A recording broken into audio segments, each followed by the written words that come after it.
Welcome to Man Does Tech, where I solve the problems you didn't even know you had. Right-click on empty desktop space and choose New Then Shortcut from the menu. In the Create Shortcut window, enter the full path or click Browse to find the executable file. Navigate to the program. EXE, select it, and press OK. Click Next to continue. Type a clear name for the shortcut, for example, My App, so you can find it quickly. Finally, click Finish to place the shortcut on your desktop for immediate access. Right-click the newly created shortcut and choose Properties to customize settings. In Properties, edit the target field if you need command line switches or a different path.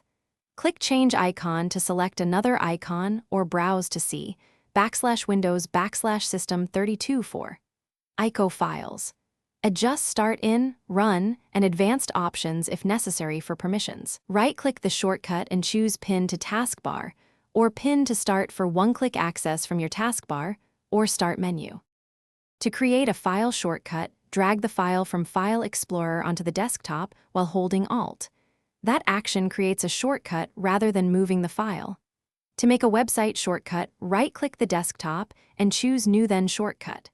Paste a URL such as https://example.com into the location field and click Next to name it. For organization, create a folder using Ctrl+Shift+N in File Explorer and move shortcuts into that folder for tidy grouping.